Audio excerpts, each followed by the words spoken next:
Hi hello ನಮಸ್ತೆ welcome back to my channel. ನಾನು ರೂಪಾ. ಇವತ್ತು ಡಿಸೈನರ್ ನೆಟೆಡ್ ಫ್ಯಾಬ್ರಿಕ್ ಯೂಸ್ ಮಾಡಿ princess cut long frock cutting stitching ತೋರಿಸ್ಕೊಡ್ತೀನಿ.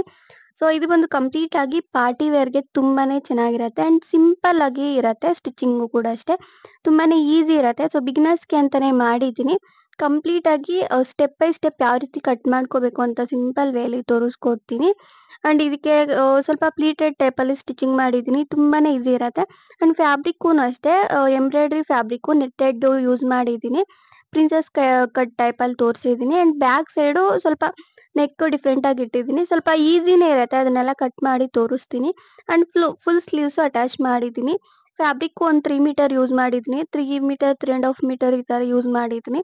ಇದಕ್ಕೆ ಕಂಪ್ಲೀಟ್ ಆಗಿ ಡೀಟೇಲ್ ಆಗಿ ಬರ್ತಾ ಬರ್ತಾ ವಿಡಿಯೋಲಿ ಹೇಳ್ತೀನಿ. ಸೊ ವಿಡಿಯೋ ಎಲ್ಲೂ ಸ್ಕಿಪ್ ಮಾಡದೆ ಕೊನೆ ತನಕ ನೋಡಿ, ಅವಾಗೆ ನಿಮಗೆ ಅರ್ಥ ಆಗೋದು. ಇಲ್ಲಿ ನಾನು ಈ ಫ್ರಾಕ್ ಏನಿದೆ ಇದನ್ನ ಡಿಸೈನ್ ಮಾಡೋದಕ್ಕೆ ಜಸ್ಟ್ 3.5 ಮೀಟರ್ ಫ್ಯಾಬ್ರಿಕ್ ಯೂಸ್ ಮಾಡ್ತಾ ಇದ್ದೀನಿ. ಇದು ಒಂದು ಕಂಪ್ಲೀಟ್ ಆಗಿ ನೆಟ್ಟೆಡ್ ಫ್ಯಾಬ್ರಿಕ್, ಎಂಬ್ರಾಯ್ಡ್ರಿ ಸ್ವಲ್ಪ ಡಿಸೈನ್ ಎಲ್ಲ ಇದೆ. ನೀವು ಸೀಕ್ವೆನ್ಸ್ ಅಲ್ಲಿ ತಗೊಂಡ್ರೆ ಲುಕ್ ವೈಸ್ ಇನ್ನ ಚೆನ್ನಾಗಿರತ್ತೆ ಈ ಪಾರ್ಟೀಸ್ಗಾದ್ರೆ. ಸೊ ಅದಕ್ಕೆ ನಾನು ಈ ತರ ಫ್ಯಾಬ್ರಿಕ್ ಚೂಸ್ ಮಾಡ್ಕೊಂಡಿದ್ದೀನಿ. ಇದರಲ್ಲಿ ಬೇಕು ಅಂದ್ರೆ ಲೆಹೆಂಗಾಸು ಕೂಡ ಡಿಸೈನ್ ಮಾಡ್ಕೋಬಹುದು, ತುಂಬಾನೇ ಚೆನ್ನಾಗಿರತ್ತೆ. ಲಾಂಗ್ ಫ್ರಾಕ್ಸ್, ಬರ್ತ್ಡೇಸ್ಗೆ, ಈ ತರ ಪಾರ್ಟೀಸ್ಗೆ ತುಂಬಾನೇ ಚೆನ್ನಾಗಿರತ್ತೆ ಈ ತರ ಫ್ಯಾಬ್ರಿಕ್ಸ್. ಇಲ್ಲಿ ಫ್ಯಾಬ್ರಿಕ್ ಬಂದು ಕಂಪ್ಲೀಟ್ ಆಗಿ ನೆಟೆಡ್ ಫ್ಯಾಬ್ರಿಕ್. ಇನ್ನು ಡಿಫ್ರೆಂಟ್ ಫ್ಯಾಬ್ರಿಕ್ಸ್ ಅಲ್ಲಿ ಇದೇ ಮೆಥಡ್ ಅಲ್ಲಿ ನೀವು ಸ್ಟಿಚಿಂಗ್ ಮಾಡ್ಕೋಬಹುದು. ನೋಡಿ, ನಾನು ಫ್ಯಾಬ್ರಿಕ್ ಎಲ್ಲ ತೋರಿಸ್ತಾ ಇದ್ದೀನಿ. ಕೆಲವರು ಕೇಳ್ತಾನೆ ಇರ್ತೀರಾ ಫ್ಯಾಬ್ರಿಕ್ ಶೇರ್ ಮಾಡಿ ಡೀಟೇಲ್ಸ್ ಎಲ್ಲಿ ತಗೊಂತೀರಾ ಅಂತ. ನನಗೆ ನಿಯರ್ ಶಾಪ್ ಇರುತ್ತೆ, ಸೊ ಅಲ್ಲಿ ನಾನು ಪರ್ಚೇಸ್ ಮಾಡ್ತೀನಿ. ಇಲ್ಲಿ ನಾನು ಲೈನಿಂಗ್ ಪಾರ್ಟಿಗೆ ಈ ಫ್ಯಾಬ್ರಿಕ್ ಯೂಸ್ ಮಾಡ್ತಾ ಇದ್ದೀನಿ. ಇದು ಫ್ಯಾಬ್ರಿಕ್ ನೇಮ್ ಏನು ಅಂತ ಗೊತ್ತಿಲ್ಲ, ಸ್ವಲ್ಪ ಸ್ಯಾಟಿನ್ ಟೈಪ್ ಬರುತ್ತೆ, shining material. Netted fabric use ಮಾಡಿದಾಗ ಅದಕ್ಕೆ ಶೈನಿಂಗ್ ಮೆಟೀರಿಯಲ್ ಯೂಸ್ ಮಾಡಿದ್ರೇನೆ ಚೆನ್ನಾಗಿರೋದು. ಇಲ್ಲಿ ನಾನು ಈ ಫ್ರಾಕ್ ಡಿಸೈನ್ ಮಾಡೋದಕ್ಕೆ 2.5 ಮೀಟರ್ ಲೈನಿಂಗ್ ಯೂಸ್ ಮಾಡಿದ್ದೀನಿ. ಫಸ್ಟ್ ನೀವು ಬಾಡಿ ಪಾರ್ಟ್ಗೆ ಎಷ್ಟು ಬೇಕೋ ಅಷ್ಟು ಈ ರೀತಿ ಲೈನಿಂಗ್ ಏನಿದೆ ಅದನ್ನ ಕಟ್ ಮಾಡ್ಕೋಬೇಕು. ಕಟ್ ಮಾಡ್ಕೊಂಡು ಈ ರೀತಿ ಸಪರೇಟ್ ಆಗಿ 4 ಲೇಯರ್ಸ್ ಆಗಿ ಫೋಲ್ಡಿಂಗ್ ಮಾಡಿದ್ದೀನಿ.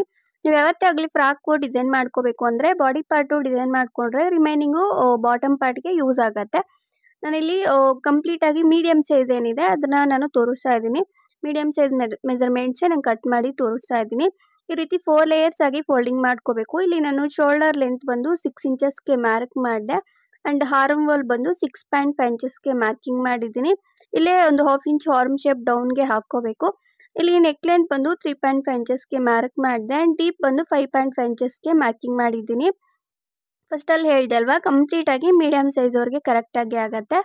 ಸ್ಮಾಲ್ ಸೈಜು ಸ್ವಲ್ಪ ಒಂದು 1 ಇಂಚು ಕಮ್ಮಿ ತಗೊಂಡ್ರೆ ಅವ್ರಿಗೂ ಆಗತ್ತೆ. ಇಲ್ಲ ನಿಮ್ಗೆ ಇದೆಲ್ಲ ಬೇಡ, ಮೆಜರ್ಮೆಂಟ್ ಅಲ್ಲಿ ನಮ್ಗೆ ಆಗಲ್ಲ ಅಂದ್ರೆ ನಿಮ್ಮ ಹತ್ರ ಇರೋ ಓಲ್ಡ್ ಕುರ್ತೀಸು ಡ್ರೆಸ್ಸಸ್ ಇದ್ರೆ ಇದ್ರ ಮೇಲೆ ಇಟ್ಕೊಂಡು ನೀಟಾಗಿ ಮಾರ್ಕ್ ಮಾಡ್ಕೊಂಡು ಬಾಡಿ ಪಾರ್ಟ್ ಕಟ್ ಮಾಡ್ಕೋಬಹುದು. ಇಲ್ಲಿ ನಾನು ವೇಸ್ಟ್ ಪಾರ್ಟ್ಗೆ 11.5 ಇಂಚಸ್ಗೆ ಮಾರ್ಕಿಂಗ್ ಮಾಡಿದ್ದೀನಿ.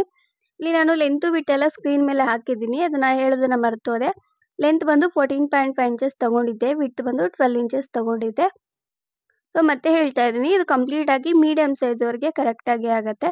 ಸೊ ಕಮೆಂಟ್ ಅಲ್ಲಿ ಕೇಳ್ತಾನೆ ಇರ್ತೀರಾ ಯಾವ್ದು ನೀವು ತೋರಿಸೋದು ಮೆಜರ್ಮೆಂಟ್ ಹೇಳಿ ಅಂತ. ಸೊ ಇದು ಬಂದು ಕಂಪ್ಲೀಟ್ ಆಗಿ ಮೀಡಿಯಂ ಸೈಜು. ನೋಡಿ, ಇದನ್ನ ನಾನು ನೀಟಾಗಿ ಮಾರ್ಕ್ ಮಾಡಿ ಈ ಸ್ಲೀವ್ ಪಾರ್ಟ್ ಏನಿದೆ ಹಾರ್ಮ್ ಶೇಪ್ ಕಡೆ ಫ್ಯಾಬ್ರಿಕ್ ಅದನ್ನ ಕಟ್ ಮಾಡಿದೆ. ಕಟ್ ಮಾಡ್ಬಿಟ್ಟು ಇದನ್ನ ಸಪರೇಟ್ ಮಾಡಿದೀನಿ. ಇವಾಗ back part neck length same ಬರುತ್ತೆ, 3.5 ಇಂಚಸ್. ಅಂಡ್ ಡೀಪ್ ಜಾಸ್ತಿ ಇಡ್ಬೇಕು, ಯಾಕಂದ್ರೆ ನಾನು ಸ್ವಲ್ಪ ನೆಕ್ ಡಿಫ್ರೆಂಟ್ ಆಗಿ ಇಡ್ತಾ ಇದ್ದೀನಿ ಚೆನ್ನಾಗಿರತ್ತೆ ಅಂತ. ಇಲ್ಲಿ 9.5 ಇಂಚಸ್ಗೆ ಮಾರ್ಕಿಂಗ್ ಮಾಡಿದ್ದೀನಿ. ಬ್ಯಾಕ್ ಪಾರ್ಟ್ ನೆಕ್ ಡೀಪ್ ಏನಿದೆ ಅದು, ಇದು ನೆಕ್ ಪಾರ್ಟುನು ಅಷ್ಟೇ. ನಿಮ್ಗೆ ಈ ತರ ಬೇಡ ಅಂದ್ರೆ ನಾರ್ಮಲ್ ಆಗಿ ಕೂಡ ನೀವು ಮಾರ್ಕ್ ಮಾಡ್ಕೋಬಹುದು. ಒಂದು 6 ಇಲ್ಲ 7 ಇಂಚಸ್ಗೆ ಮಾರ್ಕ್ ಮಾಡ್ಕೊಂಡ್ರೆ ನಾರ್ಮಲ್ ಆಗಿರತ್ತೆ. ಬಟ್ ನಾನು ಜಾಸ್ತಿ ಡೀಪ್ ಇಡ್ತಾ ಇದ್ದೀನಿ, ಯಾಕಂದ್ರೆ ಥ್ರೆಡ್ಸ್ ಎಲ್ಲ ಅಟ್ಯಾಚ್ ಮಾಡ್ತೀನಿ ಬ್ಯಾಕ್ ಸೈಡ್. ಅದಕ್ಕೆ ಈ ರೀತಿ ನಾನು ಡಿಸೈನ್ ಮಾಡಿ ತೋರಿಸ್ತಾ ಇದ್ದೀನಿ. ಜಸ್ಟ್ ಇಲ್ಲಿ ನಾನು 2.5 ಇಂಚಸ್ಗೆ ಈ ರೀತಿ ಮಾರ್ಕ್ ಮಾಡ್ಕೊಂಡು ಇಲ್ಲಿ ಸ್ವಲ್ಪ ವಿ ಶೇಪ್ ತರ ಇಲ್ಲಿ ಮಾರ್ಕ್ ಮಾಡಿದ್ದೀನಿ ಕಂಪ್ಲೀಟ್ ಆಗಿ. ಈ ಮಾರ್ಕಿಂಗ್ ಏನಿದೆ ಇದು ನೀಟಾಗಿ ಯಾವ ರೀತಿ ಮಾರ್ಕ್ ಮಾಡಿದ್ದೀನಿ, ಸೊ ಅದೇ ತರನೇ ನೀವು ಕಟ್ ಮಾಡ್ಕೋಬೇಕು. ನಾನು ಫ್ರಂಟ್ ಪಾರ್ಟ್ ನೆಕ್ ಪಾರ್ಟ್ ಏನಿದೆ ಅದನ್ನ ಕಟ್ ಮಾಡಿದೆ. ಹಾಗೆ ಬ್ಯಾಕ್ ಪಾರ್ಟ್ ಕೂಡ ಸೇಮ್ ಅದೇ ತರನೇ ಕಟ್ ಮಾಡ್ಕೋಬೇಕು. ಫ್ರಂಟ್ ಸೈಡ್ ಒಂದು ಹಾಫ್ ಇಂಚು ಹಾರ್ಮ್ ಶೇಪ್ ಎಲ್ಲ ಕಟ್ ಮಾಡ್ಕೋಬೇಕು. ಇದನ್ನ ಇವಾಗೆ ಕಟ್ ಮಾಡ್ಕೊಂಡ್ರೆ ಬೆಟರು, ಮತ್ತೆ ಸ್ಟಿಚಿಂಗ್ ಮಾಡಿದಾಗ ಸೊ ಎಲ್ಲ ಕನ್ಫ್ಯೂಸ್ ಆಗತ್ತೆ. ಅದಕ್ಕೆ ಇವಾಗ ಕಟ್ ಮಾಡ್ಕೊಂಡ್ರೆ ಸ್ವಲ್ಪ ಈಸಿ ಇರತ್ತೆ. ನೋಡಿ, ನಾನು ಕಟ್ ಮಾಡ್ತಾ ಇದ್ದೀನಿ. ಇದು ಬ್ಯಾಕ್ ಸೈಡ್ ಏನಿದೆ ಇದು ನಾನು ವಿ ಶೇಪ್ ತರ ನಾನು ಏನು ಡಿಸೈನ್ ಮಾಡಿದ್ದೀನಿ ಮಾರ್ಕಿಂಗು, ಇದು ನೀವು ಸಪ್ರೇಟ್ ಆಗಿ ಕೂಡ ನೀವು ಡಿಸೈನ್ ಮಾಡ್ಕೊಂಡು ಅಟ್ಯಾಚ್ ಮಾಡ್ಕೋಬಹುದು. ಬಟ್ ಅದೆಲ್ಲ ಪ್ರೋಸೆಸ್ ಅನ್ಸುತ್ತೆ. ನೀವು ಒಂದೇ ಸಲ ಈ ರೀತಿ ಕಟ್ ಮಾಡ್ಕೊಂಡ್ರೆ ಅಟ್ಯಾಚ್ ಮಾಡೋ ಅವಶ್ಯಕತೆ ಇರಲ್ಲ ಅಂಡ್ ಲುಕ್ ವೈಸು ಚೆನ್ನಾಗಿರತ್ತೆ. ಇಲ್ಲಿ ನಾನು ಫ್ರಂಟ್ ಸೈಡ್ ತಗೊಂಡಿದ್ದೀನಿ. ಫ್ರಂಟ್ ಸೈಡ್‌ಗೆ ಪ್ರಿನ್ಸೆಸ್ ಕಟ್ ಪಾರ್ಟ್ ಏನಿದೆ ಅದನ್ನ ಮಾರ್ಕ್ ಮಾಡ್ಕೋಬೇಕು. ಇಲ್ಲಿ 2 ಫೋಲ್ಡಿಂಗ್ ಇರತ್ತೆ. ಇಲ್ಲಿ 3.4 ಇಂಚಸ್‌ಗೆ ಮಾರ್ಕ್ ಮಾಡ್ದೆ. ಅಂಡ್ ಅಲ್ಲಿಂದ ಟಕ್ ಲೆಂತ್ ಬಂದು 4 ಇಂಚಸ್‌ಗೆ ಮಾರ್ಕ್ ಮಾಡಿದ್ದೀನಿ. ಆ ಕಡೆ ಒಂದು ಹಾಫ್ ಇಂಚು, ಈ ಕಡೆ ಹಾಫ್ ಇಂಚು ಬೋತ್ ಸೈಡುನು ಈ ರೀತಿ ಮಾರ್ಕ್ ಮಾಡ್ಕೊಂಡು ಕಂಪ್ಲೀಟ್ ಆಗಿ ಇದೇನಿದೆ ನೀಟಾಗಿ ಮಾರ್ಕ್ ಮಾಡ್ಕೋಬೇಕು. ಈ ಹಾರ್ನ್ ಶೇಪ್ ಕಡೆಗೆ ಕರೆಕ್ಟ್ ಆಗಿ ಬರೋ ತರ ಮಾರ್ಕಿಂಗ್ ಮಾಡಿದ್ದೀನಿ. ಪ್ರಿನ್ಸೆಸ್ ಕಟ್ ಪಾರ್ಟ್ ಏನಿದೆ ಇದು ಟಕ್ಸ್ ಪಾರ್ಟ್‌ದು ಫ್ರಂಟ್ ಸೈಡ್‌ದು. ಸೊ ಅದು ನೀಟಾಗಿ ಕಟ್ ಮಾಡ್ಕೋಬೇಕು. ನೋಡಿ ನಾನು ಕಟ್ ಮಾಡ್ತಾ ಇದ್ದೀನಿ ಈ ರೀತಿ. ಸೊ ಕಂಪ್ಲೀಟ್ ಆಗಿ ಫ್ರಂಟ್ ಸೈಡ್ ಕೂಡ ನಾನು ಕಟಿಂಗ್ ಮಾಡಿದ್ದಾಯ್ತು. ಇವಾಗ ಮೇನ್ ಫ್ಯಾಬ್ರಿಕ್ ತಗೊಂಡು ಸೇಮ್ ಅದೇ ತರಾನೇ ನೀವು ಕಟ್ ಮಾಡ್ಕೋಬೇಕು. ನೋಡಿ ಈ ರೀತಿ ಬರುತ್ತೆ. ಎರಡೂ ಸೈಡಲ್ಲೂ ಈ ತರ ಬರುತ್ತೆ. ಇಲ್ಲ ಬ್ಲೌಸಸ್ ಟೈಪು ಕಂಪ್ಲೀಟ್ ಆಗಿ ಪ್ರೊಫೆಷನಲ್ ಆಗಿ ಬೇಕು ಅಂದ್ರೆ ನಾನು ಬ್ಲೌಸಸ್ ವಿಡಿಯೋಸ್ ಎಲ್ಲ ನನ್ನ ಸೆಕೆಂಡ್ ಚಾನಲ್ ಅಲ್ಲಿ ಅಪ್ಲೋಡ್ ಮಾಡಿದ್ದೀನಿ. ಮೀ ರೂಪಶ್ರೀ ಅಂತ ಚಾನಲ್ ಅಲ್ಲಿ ಇರುತ್ತೆ, ಹೋಗಿ ಚೆಕ್ ಮಾಡಿ ನೋಡಿ. ನಾನು ಇದೇ ತರನೇ ಸೀಕ್ವೆನ್ಸ್ ಫ್ಯಾಬ್ರಿಕ್ ಯೂಸ್ ಮಾಡಿ ನೆಟ್ಟೆಡ್ ಟೈಪ್ ಅಲ್ಲಿ ಅನಾರ್ಕಲಿ ಲಾಂಗ್ ಫ್ರಾಕ್ ಸ್ಟಿಚಿಂಗ್ ಮಾಡಿ ತೋರಿಸಿದ್ದೀನಿ. ಸೊ ಅದು ಅಷ್ಟೇ ತುಂಬಾನೇ ಈಸಿ ಮೆಥಡ್ ಅಲ್ಲಿ ತೋರಿಸಿದ್ದೀನಿ. ಬಟ್ ಬ್ಯಾಕ್ ಸೈಡ್ ಎಲ್ಲ ಸ್ವಲ್ಪ ಡಿಫ್ರೆಂಟ್ ಆಗಿ ಡಿಸೈನ್ ಮಾಡಿದ್ದೀನಿ ನೆಕ್ ಪಾರ್ಟ್ ಎಲ್ಲಾನು. ಫ್ರಂಟ್ ಸೈಡ್ ಸ್ವಲ್ಪ ಟ್ರಾನ್ಸ್ಪರೆಂಟ್ ನೆಕ್ ತರ ನಾನು ಡಿಸೈನ್ ಮಾಡಿದ್ದೀನಿ. ನನ್ನ ಚಾನಲ್ ಅಲ್ಲಿ ಇರುತ್ತೆ, ಪ್ಲೇ ಲಿಸ್ಟ್ ಅಲ್ಲಿ ಚೆಕ್ ಮಾಡಿ ನೋಡಿ. ನೋಡಿ ನಾನು ಕಂಪ್ಲೀಟ್ ಆಗಿ ನೆಟ್ಟೆಡ್ ಫ್ಯಾಬ್ರಿಕ್ ಮೇನ್ ಫ್ಯಾಬ್ರಿಕ್ ಏನಿದೆ ಒಂದು ಒಂದು ಹಾಫ್ ಇಂಚ್ ಮಾರ್ಜಿನ್ ಬಿಟ್ಕೊಂಡು ನೀಟಾಗಿ ಅದೇ ತರನೇ ಕಟ್ ಮಾಡಿದ್ದೀನಿ. ಬಾಡಿ ಪಾರ್ಟ್ ಕಂಪ್ಲೀಟ್ ಆಗಿ ಲೈನಿಂಗ್ ಪಾರ್ಟ್ ಯಾವ ರೀತಿ ಕಟ್ ಮಾಡಿದ್ದೀನಿ ಅದೇ ತರ ಕಟ್ ಮಾಡ್ಕೊಂಡು ನೀಟಾಗಿ both front part back part ಏನಿದೆ ನೆಕ್ ಪಾರ್ಟ್ಸ್ ನೀಟಾಗಿ ಸ್ಟಿಚಿಂಗ್ ಮಾಡ್ಕೊಂಡಿದ್ದೀನಿ. ಈ ಲೈನಿಂಗ್ ಏನಿದೆ ಅದು ಅಟ್ಯಾಚ್ ಆಗೋ ತರ ನೀಟಾಗಿ ಸ್ಟಿಚಿಂಗ್ ಮಾಡ್ಕೋಬೇಕು. ಸ್ಟಿಚಿಂಗ್ ಆದ್ಮೇಲೆ ಸ್ವಲ್ಪ ಕ್ರಾಸ್ ಆಗಿ ಕಟ್ ಮಾಡ್ಕೊಂಡು ಅದನ್ನ ಆಪೋಸಿಟ್ ಆಗಿ ಫೋಲ್ಡಿಂಗ್ ಮಾಡ್ಕೊಂಡು ನೀಟಾಗಿ ಲೈನಿಂಗ್ ಅಟ್ಯಾಚ್ ಆಗೋ ತರ ಕಂಪ್ಲೀಟ್ ಆಗಿ ಸ್ಟಿಚಿಂಗ್ ಮಾಡ್ಕೋಬೇಕು. ನಾನು ಫ್ರಂಟ್ ಸೈಡ್ ಸ್ಟಿಚ್ ಮಾಡಿದೆ ಅಲ್ವಾ, ಬ್ಯಾಕ್ ಸೈಡ್ ಕೂಡ ತೋರಿಸ್ತಾ ಇದ್ದೀನಿ ನೋಡಿ. ಬ್ಯಾಕ್ ಸೈಡ್ ಅಷ್ಟೇ ನೀಟಾಗಿ ಈ ಬ್ಯಾಕ್ ನೆಕ್ ಪಾರ್ಟ್ ಏನಿದೆ ಅದು ನೀಟಾಗಿ ಈ ರೀತಿ ಫಿನಿಶಿಂಗ್ ಕರೆಕ್ಟ್ ಆಗಿ ಬರೋ ತರ ಸ್ಟಿಚಿಂಗ್ ಮಾಡ್ಕೋಬೇಕು ಲೈನಿಂಗ್ ಅಟ್ಯಾಚ್ ಮಾಡ್ಕೊಂಡು. ಸೊ ಇದು ಲೈನಿಂಗ್ ಎಲ್ಲ ಅಟ್ಯಾಚ್ ಮಾಡ್ಕೊಂಡು ಸ್ಟಿಚಿಂಗ್ ಎಲ್ಲ ಆದ್ಮೇಲೆ ಈ ರೀತಿ ಸ್ವಲ್ಪ ಕ್ರಾಸ್ ಆಗಿ ಟಾಕ್ ತರ ಕಟ್ ಮಾಡ್ಕೋಬೇಕು.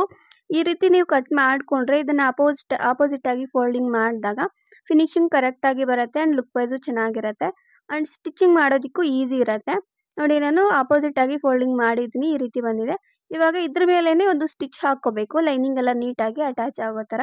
ನೋಡಿ ನಾನು ನೀಟಾಗಿ ಸ್ಟಿಚಿಂಗ್ ಮಾಡಿದ್ದೀನಿ. ಫ್ರಂಟ್ ಸೈಡ್ ಈ ರೀತಿ ಬರುತ್ತೆ. ಫ್ರಂಟ್ ಸೈಡ್ ಫಸ್ಟ್ ಅಲ್ಲಿ ತೋರಿಸ್ದೆ ಅಲ್ವಾ, ಇದು ಅಷ್ಟೇ ನೀಟಾಗಿ ಸ್ಟಿಚಿಂಗ್ ಮಾಡಿದಾದ್ಮೇಲೆ ಈ ಸೈಡ್ ಪೀಸಸ್ ಇರತ್ತಲ್ವಾ, ಈ ಟಕ್ಸ್ ಪಾರ್ಟ್‌ದು ಎರಡೂನು ನೀಟಾಗಿ ಅಟ್ಯಾಚ್ ಮಾಡ್ಕೋಬೇಕು. ಇವು ಪೀಸಸ್ ಸ್ಟಿಚಿಂಗ್ ಮಾಡಿದಾಗ ಡಬಲ್ ಸ್ಟಿಚಿಂಗ್ ಮಾಡ್ಕೊಂಡ್ರೆ ಬೆಟರು. ನೋಡಿ ನಾನು ಕಂಪ್ಲೀಟ್ ಆಗಿ ಸ್ಟಿಚಿಂಗ್ ಮಾಡಿದ್ದೀನಿ ಫ್ರಂಟ್ ಸೈಡು. ಕಂಪ್ಲೀಟ್ ಆಗಿ ಇಲ್ಲಿಗೆ ಬೋತ್ ಬಾಡಿ ಪಾರ್ಟ್ ಏನಿದೆ so front side back side ಎರಡೂನು ರೆಡಿ ಆಯ್ತು. ನಾನಿಲ್ಲಿ ಬ್ಯಾಕ್ ಸೈಡಿಗೂನು ಅಷ್ಟೇ ಸ್ವಲ್ಪ ಲೈಟ್ ಆಗಿ ಇಟ್ಕೊಂಡು ಟಕ್ಸ್ ಸ್ಟಿಚಿಂಗ್ ಮಾಡ್ಕೊಂಡಿದ್ದೀನಿ. ಈ ರೀತಿ ಸ್ಟಿಚಿಂಗ್ ಮಾಡ್ಕೊಂಡ್ರೆ ಫಿನಿಶಿಂಗ್ ಚೆನ್ನಾಗಿರತ್ತೆ. ವೇರ್ ಮಾಡಿದಾಗ ಕರೆಕ್ಟ್ ಆಗಿರತ್ತೆ ಫಿಟ್ಟಿಂಗ್ ಎಲ್ಲಾನು. ಅದಕ್ಕೆ ನಾನು ಬ್ಯಾಕ್ ಸೈಡ್ ಕೂಡ ಇದು ಟಕ್ಸ್ ಏನಿದೆ ಅದನ್ನ ಸ್ಟಿಚಿಂಗ್ ಮಾಡ್ಕೊಂಡಿದ್ದೀನಿ. ಅದು ಆಪ್ಷನಲ್ಲು, ಬೇಕು ಅಂದ್ರೆ ಸ್ಟಿಚ್ ಮಾಡ್ಕೋಬಹುದು. ಇಲ್ಲಿ ನಾನು ಸ್ಲೀವ್ಸ್ ಕಟಿಂಗ್ ತೋರಿಸ್ತೀನಿ. ಸ್ಲೀವ್ಸ್‌ಗೆ ಇದೇ ಫ್ಯಾಬ್ರಿಕ್ ಯೂಸ್ ಮಾಡ್ತಾ ಇದ್ದೀನಿ. ಇದನ್ನ 4 ಲೇಯರ್ಸ್ ಆಗಿ ಫೋಲ್ಡಿಂಗ್ ಮಾಡಿದ್ದೀನಿ. ಲೆಂತ್ 21 ಇಂಚಸ್ ತಗೊಂಡಿದ್ದೀನಿ ಅಂಡ್ ವಿಡ್ತ್ 10 ಇಲ್ಲ 10.5 ತಗೊಂಡ್ರೆ ಆಗತ್ತೆ.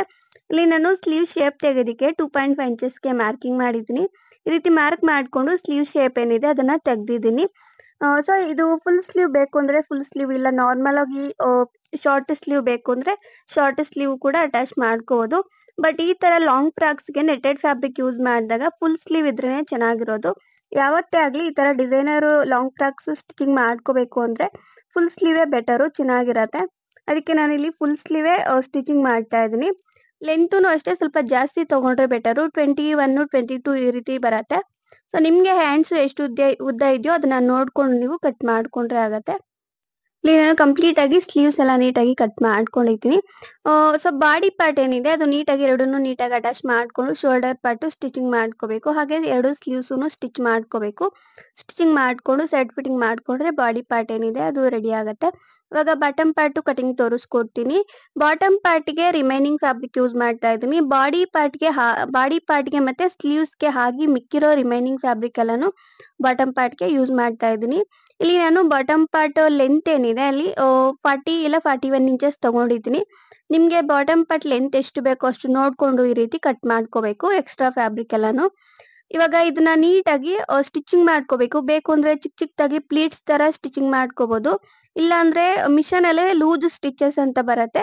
ಸೊ ಅದನ್ನ ಅಡ್ಜಸ್ಟ್ ಮಾಡ್ಕೊಂಡು ಲೂಸ್ ಆಗಿ ಸ್ಟಿಚಿಂಗ್ ಮಾಡ್ಕೊಂಡ್ರೆ ಕಂಪ್ಲೀಟ್ ಆಗಿ ಬಾಟಮ್ ಪಾರ್ಟ್ ಫ್ಯಾಬ್ರಿಕ್ ಎಲ್ಲಾನು ಈ ರೀತಿ ಲೂಸ್ ಆಗಿ ಸ್ಟಿಚ್ ಮಾಡ್ಕೊಂಡ್ರೆ ನೀವು ಈ ಗ್ಯಾದರಿಂಗ್ ಪ್ಲೀಟ್ಸ್ ತರ ರೆಡಿ ಮಾಡ್ಕೋಬಹುದು. ಇದಾದ್ರೆ ಸ್ವಲ್ಪ ಈಸಿ ಇರತ್ತೆ ಅಂಡ್ ಅಡ್ಜಸ್ಟ್ ಮಾಡ್ಕೋಬಹುದು. ಈ ವೇಸ್ಟ್ ಪಾರ್ಟ್ಗೆ ಕರೆಕ್ಟ್ ಆಗಿ ಬರುತ್ತಾ ಇಲ್ವೋ ಇಲ್ಲಿ ಅಡ್ಜಸ್ಟ್ ಮಾಡ್ಕೋಬಹುದು. ಇಲ್ಲ ಪ್ಲೀಟ್ಸ್ ಆದ್ರೆ ಒಂದೊಂದೇ ಪ್ಲೀಟ್ಸ್ ಸ್ಟಿಚಿಂಗ್ ಮಾಡ್ಕೋಬೇಕು. ಅದು ಸ್ವಲ್ಪ ಪ್ರೋಸೆಸ್ ಅನ್ಸತ್ತೆ. ಇದಾದ್ರೆ ಸ್ವಲ್ಪ ಬೆಟರು. ನೋಡಿ ನಾನು ಕಂಪ್ಲೀಟ್ ಆಗಿ ಈ ರೀತಿ ಲೂಸ್ ಸ್ಟಿಚಸ್ ಮಾಡ್ಕೊಂಡು ಈ ರೀತಿ ಗ್ಯಾದರಿಂಗ್ ಪ್ಲೀಟ್ಸ್ ತರ ಡಿಸೈನ್ ಮಾಡ್ಕೊಂಡಿದೀನಿ. ಇದಾದ್ರೆ ತುಂಬಾ ಈಸಿ ಇರತ್ತೆ. ಇಲ್ಲಿ ನಾವು ನೋಡ್ಕೋಬೇಕು ಬಾಡಿ ಪಾರ್ಟ್ಗೆ ಈ bottom part waste part correct ಆಗಿ ಆಗುತ್ತಾ ಇಲ್ವೋ ಅಂತ. ಅದನ್ನ ನೋಡ್ಕೊಂಡು ಪ್ಲೀಟ್ಸ್ ಎಲ್ಲ ಅಡ್ಜಸ್ಟ್ ಮಾಡ್ಕೋಬೇಕು. ಇವಾಗ ಬಾಟಮ್ ಪಾರ್ಟ್ ಏನಿದೆ ಲೈನಿಂಗ್ ಪಾರ್ಟ್ ಕಟಿಂಗ್ ಮಾಡಿ ತೋರಿಸ್ತೀನಿ. ಲೈನಿಂಗು ಅಷ್ಟೇ ಬಾಡಿ ಪಾರ್ಟ್ಗೆ ಹಾಗೆ ಮಿಕ್ಕಿರೋ ರಿಮೈನಿಂಗ್ ಫ್ಯಾಬ್ರಿಕ್ ಯೂಸ್ ಮಾಡ್ತಾ ಇದೀನಿ. ಇದನ್ನ 4 ಲೇಯರ್ಸ್ ಆಗಿ ಫೋಲ್ಡಿಂಗ್ ಮಾಡ್ಕೋಬೇಕು. ನನ್ ಕಡೆ ಇರೋದು ಫೋಲ್ಡಿಂಗ್ ಪಾರ್ಟ್, ಈ ಕಡೆ ಇರೋದು ಓಪನ್ ಪಾರ್ಟ್. ಇದನ್ನ ನೋಡ್ಕೋಬೇಕು. ಫೋಲ್ಡಿಂಗ್ ಪಾರ್ಟ್ ಕಡೆಗೆ ಮಾರ್ಕಿಂಗ್ ಮಾಡ್ಕೋಬೇಕು. ಜಸ್ಟ್ ಬಾಡಿ ಪಾರ್ಟ್ ಫ್ಯಾಬ್ರಿಕ್ ಇರತ್ತಲ್ವಾ ಅದನ್ನ ಇದ್ರ ಮೇಲೆ ಇಟ್ಕೊಂಡು ವೇಸ್ಟ್ ಪಾರ್ಟ್ ಕರೆಕ್ಟ್ ಆಗಿ ನೀಟಾಗಿ ಮಾರ್ಕಿಂಗ್ ಮಾಡ್ಕೊಂಡ್ರೆ ಆಗತ್ತೆ. ಇದಕ್ಕೆ ಮೆಜರ್ಮೆಂಟ್ ಏನು ಬೇಕಾಗಿಲ್ಲ. ಜಸ್ಟ್ ಈ ರೀತಿ ಕ್ರಾಸ್ ಆಗಿ ಮಾರ್ಕಿಂಗ್ ಮಾಡ್ಕೋಬೇಕು. ಸ್ವಲ್ಪ ಅಂಬ್ರೆಲಾ ಕಟ್ ಟೈಪ್ ಅಲ್ಲಿ ಬರೋ ತರ ಮಾರ್ಕಿಂಗ್ ಮಾಡ್ಕೊಂಡ್ರೆ ಆಗತ್ತೆ. And front side waste part ಕಡೆಗೆ ಸ್ವಲ್ಪ ಡೌನ್ ಗೆ ಒಂದು 1/2 ಇಂಚು ಇಲ್ಲ 1 ಇಂಚು ಮಾರ್ಕಿಂಗ್ ಮಾಡ್ಕೋಬೇಕು. ಅವಾಗ ಫಿನಿಶಿಂಗು ಚೆನ್ನಾಗಿ ಬರತ್ತೆ ಲೈನಿಂಗ್ ಕಟಿಂಗ್ ಮಾಡಿದಾಗ. ಅದು ಸ್ವಲ್ಪ ಕ್ರಾಸ್ ಆಗಿ ಬರ್ಬೇಕಲ್ವಾ ಅದಕ್ಕೆ ಅಂಬ್ರೆಲಾ ಕಟ್ ಟೈಪ್ ಅಲ್ಲಿ ಸ್ವಲ್ಪ ಲೈಟ್ ಆಗಿ ರೀತಿ ಕಟ್ ಮಾಡ್ಕೊಂಡ್ರೆ ಬೆಟರು. ನೋಡಿ ಈ ಕಡೆ ನಾನು ಕಟ್ ಮಾಡಿ ತೋರಿಸ್ತಾ ಇದೀನಿ. ಸ್ವಲ್ಪ ಶೇಪ್ ಕರೆಕ್ಟ್ ಆಗಿ ಬರೋ ತರ ನೀಟಾಗಿ ಕಟ್ ಮಾಡ್ಕೊಂಡು ಸ್ಟಿಚಿಂಗ್ ಮಾಡ್ಕೋಬೇಕು. ಇದು ಅಷ್ಟೇ ಲೆಂತ್ 40 ಇಂಚಸ್ ತಗೋಬೇಕು. ಯಾಕಂದ್ರೆ ನೆಟ್ಟೆಡ್ ಫ್ಯಾಬ್ರಿಕ್ ಅಲ್ವಾ ಅದು ಸ್ವಲ್ಪ ಟ್ರಾನ್ಸ್ಪರೆಂಟ್ ಇರತ್ತೆ. ಅದಕ್ಕೆ ಲೆಂತ್ ನಾನು ಕಮ್ಮಿ ಏನು ತಗೊಂಡಿಲ್ಲ. ಅದು 40 ಇಂಚಸ್ ತಗೊಂಡಿದ್ದೀನಿ. 40 ಇಲ್ಲ 39 ತಗೊಂಡ್ರೆ ಆಗತ್ತೆ. ಇದು ಮತ್ತೆ ಇದೆಲ್ಲ ಕಟಿಂಗ್ ಎಲ್ಲ ಆದ್ಮೇಲೆ ಎರಡು ಕಡೆನೂ ಸೈಡ್ ಅಲ್ಲಿ ಸ್ಟಿಚಿಂಗ್ ಮಾಡ್ಕೊಂಡು ಈ ಕಡೆ ಫೋಲ್ಡಿಂಗ್ ಮಾಡ್ಕೋಬೇಕು. ಅವಾಗ ಲೈನಿಂಗು ರೆಡಿ ಆಗತ್ತೆ. ಸೊ ಲೈನಿಂಗ್ ಎಲ್ಲ ಸ್ಟಿಚಿಂಗ್ ಎಲ್ಲ ಆದ್ಮೇಲೆ ಇದನ್ನ ಇದ್ರ ಒಳಗಡೆಗೆ ಸೇರಿಸ್ಕೊಂಡು ಮೈನ್ ಫ್ಯಾಬ್ರಿಕ್ ಇರತ್ತಲ್ವಾ ಅದರ ಒಳಗಡೆಗೆ ಸೇರಿಸ್ಕೊಂಡು ನೀಟಾಗಿ ವೇಸ್ಟ್ ಪಾರ್ಟ್ ಕಡೆಗೆ ಸ್ಟಿಚಿಂಗ್ ಮಾಡ್ಕೋಬೇಕು. ಈ ವೇಸ್ಟ್ ಪಾರ್ಟ್ ಕಡೆ ಸ್ಟಿಚಿಂಗ್ ಮಾಡಿದಾಗ ಆ ಕಡೆ ಒಂದು 2 ಇಂಚ್ ಈ ಕಡೆ ಒಂದು 2 ಇಂಚು ಗ್ಯಾಪ್ ಇಟ್ಕೋಬೇಕು. ಇವಾಗ ಈ ಎರಡು ಪಾರ್ಟ್ಸ್ ನೀಟಾಗಿ ವೇಸ್ಟ್ ಪಾರ್ಟ್ ಕಡೆಗೆ ಅಟ್ಯಾಚ್ ಮಾಡ್ಕೊಂಡ್ರೆ ಕಂಪ್ಲೀಟ್ ಆಗಿ ಫ್ರಾಕ್ ಏನಿದೆ ಅದು ರೆಡಿ ಆಗತ್ತೆ. ಸೊ ಇಷ್ಟೇ ಇವತ್ತಿನ ವಿಡಿಯೋ. ಇಷ್ಟ ಆಗಿದ್ರೆ ಪ್ಲೀಸ್ ಲೈಕ್ ಮಾಡಿ, ಶೇರ್ ಮಾಡಿ, please subscribe to my channel. Thank you. Thanks for watching.